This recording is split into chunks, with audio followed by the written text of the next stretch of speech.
Chromosome, এটাকে বংশগতির ধারক এবং বাহক বলা হয়, যে মা বাবার শরীর থেকে বৈশিষ্ট্যগুলো সন্তানের শরীরে এই ক্রোমোজোমের মাধ্যমে মানবদেহে ক্রোমোজোম মোট 46টি থাকে বা 23 জোড়া। আরেকটা প্রশ্ন আসে, সেক্স ক্রোমোজোম। সেক্স ক্রোমোজোম এক জোড়া বা 2টি। তাহলে ক্রোমোজোম হচ্ছে 46টি বা 23 জোড়া এবং সেক্স ক্রোমোজোম এক জোড়া বা 2টি। শূন্য তাপমাত্রা, দেখেন এটা দুইভাবে প্রশ্নটা আসে। 0 ডিগ্রি কেলভিন বা 273 ডিগ্রি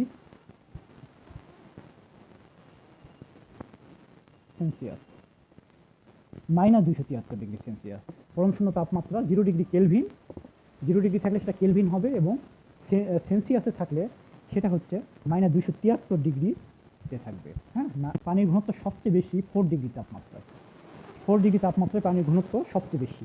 হচ্ছে অম্ল এবং ক্ষারের মধ্যবর্তী একটা অবস্থা। কোনো পদার্থ অম্লীয় নাকি ক্ষারীয় সেটা পিএইচ দ্বারা নির্ণয় করা যায়। পিএইচ স্কেলের মান হচ্ছে 14 এবং মানুষের রক্তের পিএইচ হচ্ছে 7.4, মনে রাখবেন। আরেকটা বিষয় হচ্ছে 7-এর উপর যদি হয় সেটা হচ্ছে ক্ষারীয়। 7-এর উপর হলে, যত উপরে যাবে সেটা তত ক্ষারীয়, আর 7-এর যত নিচে আসবে সেটা তত অম্লীয়।